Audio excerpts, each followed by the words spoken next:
That last chapter we'll discuss consciousness. You will? Yeah. Okay. Well, that brings us up to date with respect to the line that you followed Yes. from the beginning. My next question is, in fact, connected with it. You've likened your own perception of how we comprehend reality to Plato's allegory of the cave. Could we explore that element a bit? Well, in Plato's allegory of the cave, the people were chained and looking at the shadows on the cave and trying to see regularity in the shadows. You could imagine them doing calculations saying that there's a certain probability that this shadow would become that shadow and so on. Now, Plato suggested that if they were able to turn around and look at the light, well, first of all, they would be blinded, but eventually they would see that these shadows were only shadows. Right? Well, I would say that in some sense, it's whatever we see is a kind of shadow. It's an appearance, but to understand that they are shadows and that we can get more and more appearances is crucial, right? And get lost in the shadows. As Yeah. Well, if we take the shadows to be the reality, you see, the essential point is to see the shadows are not the reality, but they still may throw light. You can't say a shadow throws light, but you say they may still be relevant to reality. Relevant if you understand what they are. The shadow gives you... if you understand it as a shadow as opposed to the ultimate shadow gives reality. you information about reality, right? Of course, yeah. And with respect to the light itself? Well, the light would be the unknown light. You see, if we take it to be consciousness, the light is a kind of intelligence which is in the deeper even than the implicate order. It's enfolded and beyond, right? So the implicate order has other orders beyond it, yes, well, the higher order implicate orders, but eventually it sort of goes off to a horizon which we can't grasp. We say that's the source of the light of intelligence, right? I see, and that would be what the past has been known as the unknowable or the ineffable? Yes, the ineffable and so on. And so this would be a scientific pointing to the ineffable? Yes. Well, that's a revelation in itself, I would think. Yes, and we'd say that that light is needed to be thrown on thought. If it isn't, thought will be taken, thought is a bunch of shadows which will be taken for realities. And you can really prettify those shadows so that they become totally mesmerizing. And and we are lost in that as the real reality. Yeah. Following the allegorical train, I know that not long ago I once heard you describe a scenario for a science fiction movie that is essentially an artistic metaphor for our present state of consciousness. You remember the story? Yes. Yes, well, it was a story about very advanced beings from some distant galaxy journeying through space, and their way of exploring was to send very highly developed robots to explore the planets, right? Each robot had an onboard computer to deal with local problems, but ultimately there was a central computer that behind it all, right? For all the robots. And you see, these robots came to a certain planet, and they started exploring, and they went into a very deep cave and lost contact with the central computer. And they began to think independently, and they got rather confused, and they began to think that they were independent robots, independent beings. And then they came out, they started, each one was independent, so they all started to fight each other. And they did all sorts of things to each other, and the beings at the center didn't know what to do. You see, the central computer, there was no way to force the robots to do anything. Only information could work, right? Right. So they were already rejecting the information from the central computer, saying it doesn't exist, you see, because we're independent, right? So therefore, So in fact, that information that was being transmitted was real information, which would imply that force or power could not be used. That's otherwise right. It would not be It would true make no information. sense, yeah. Right. Then they would, so this so therefore from the central ship they sent more robots to try to talk directly to the other robots, and these robots were either worshipped as God or else they were destroyed. Or both, right? Or both. Yes. And as a matter of fact, the problem is still there. They have not yet solved that problem. I see. In fact, we haven't, which really brings me to my next question. those robots in the cave created a sense of them being independent of any other source, as it were. And we might liken that state as the I itself. Yeah, the self, yeah. The self. So the question is, does the I really exist, or is it an illusion? If it is an illusion, how is it that we appear to be able to create or think a thought? Is the I really separate from thought? Yes, well, to put it briefly, I'd say the I as we know it is not separate from thought. That the I which feels itself to be separate is thought. Now, there was an ancient view of the self, which was that I am the unknown. I'm an unknown which is constantly revealing itself, right? Which is different from the ordinary concept of the self, right? Which is something known with identity. The self is something with identity over time and limited, right? It's supposed to be, but also unlimited, because you have this megalomania, this wish to make the self, it doesn't want to stay limited, right? Yes. Now, how could the self be thought? You see, you have to see how thought works. You see, let's come back.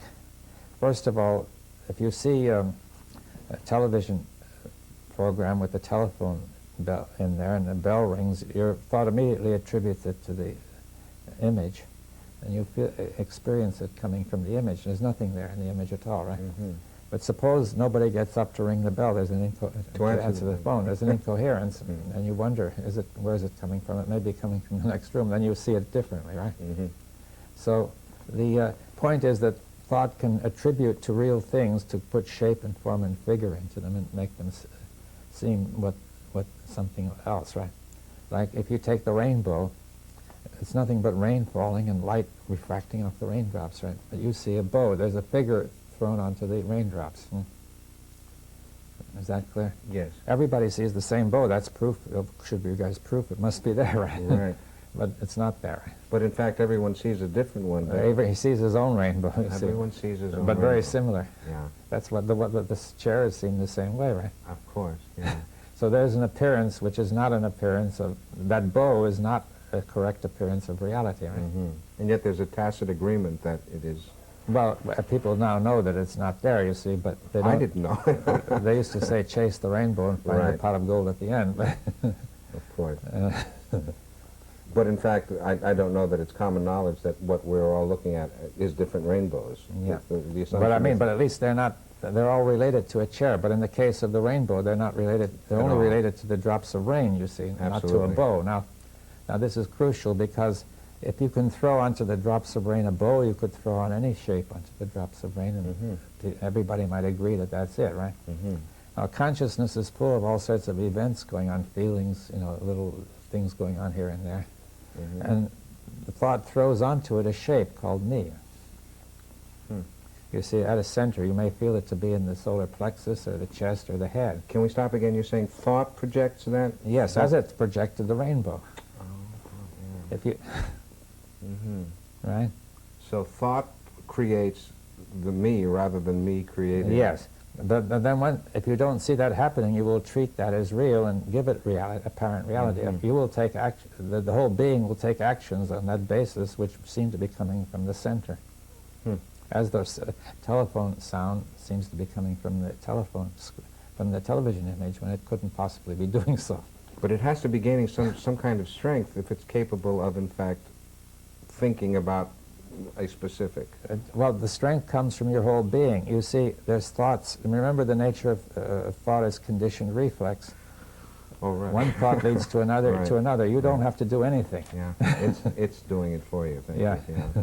It's doing it for you. And Yes. for me. Remember, thought is conditioned reflex at a very high, subtle level. And it just goes by itself, but it has in it the thought that thought is being produced by a center which it calls me. And all the feelings which should belong to that center are thrown onto the consciousness as if from me, right? And in fact, our society reinforces that. Everybody says the same, like everybody sees the same rainbow, everybody sees the same self, whether it's there or not, right? And then, in fact, we can create concepts that everyone sees, like That's right. nationalism. Yes, and in fact, later on, it becomes all important. It's regarded as central, it's supremely important, and all sorts of powerful feelings will arise if it's questioned. Mm-hmm. You see, now it all goes on by itself, and you see there's a deeper being, I say, which can, which is that being which is may be able to reveal itself anew, rather than being a fixed being. It's deep in the implicate order, in the infinite. And that being is not an I. Well, we don't know what it is. It's unknown. As long as all this is going on, how are you going to tell? You see? Of course, of course. I mean, it's like all the lights in the city. You can't see the universe. Surely. I remember that when you mentioned about being in Las Vegas. Yeah. Could you repeat that Yes, analogy? well, that just simply in Las Vegas, there's a vast number of flashing lights, and you could never see the stars. You might imagine that there is no universe other than Las Vegas, right? Mm-hmm. And similarly, you might imagine that the universe we experience through the self is the universe. But in fact, it may be just thrown on like the rainbow, you see.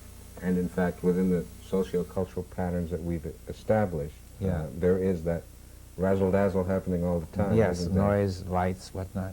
Mm-hmm. That's excitement. Let me just take this one step further.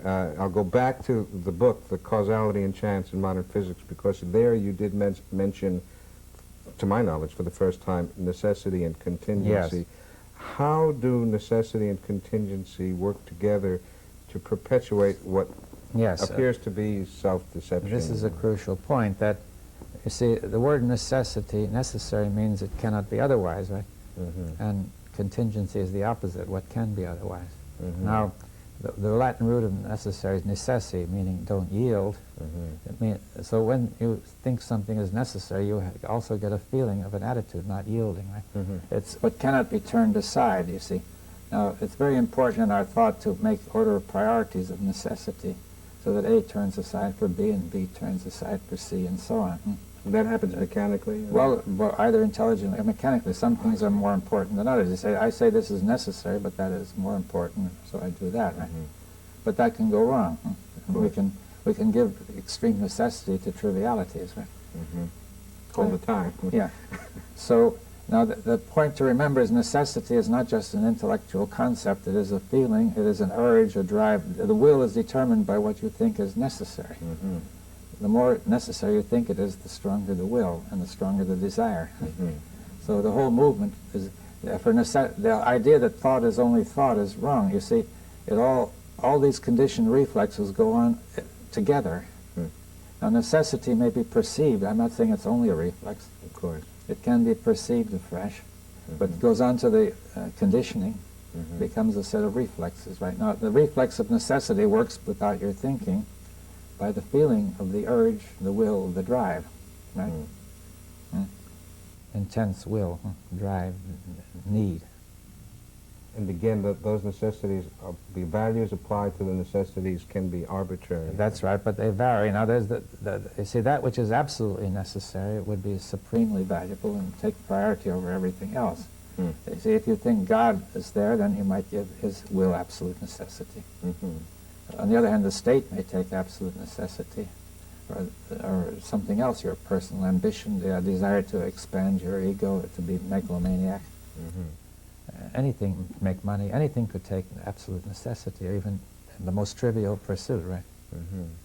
What makes it absolute in our minds? What Well, causes that absoluteness? You see, we say something is necessary. Now we start to make a conditioned reflex, saying that we did it this time, this time, this time. There's a tendency now to make it saying it's always so. When it's always so, then it's a small step to say it's necessary. And if you say it's always necessary, then it's absolute. Right. You see, step by step we slide into absolute necessity, right? Which is at the core of self-deception. That's right, because if there's absolute necessity, it is absolutely necessary to keep on thinking that this idea is absolutely necessary, and it cannot be questioned, right? And therefore you have to distort and deceive yourself. And does that seem to be prevalent at the present time? Well, all times that we know of, it's been prevalent. It has always been. You see, people have always believed what they wanted to believe, made them feel better. They've always accepted that their religious beliefs are right, and their beliefs about the state or the emperor are right. I see. And or about whatever they're doing, right? And at the present time in society, nationalism, for example.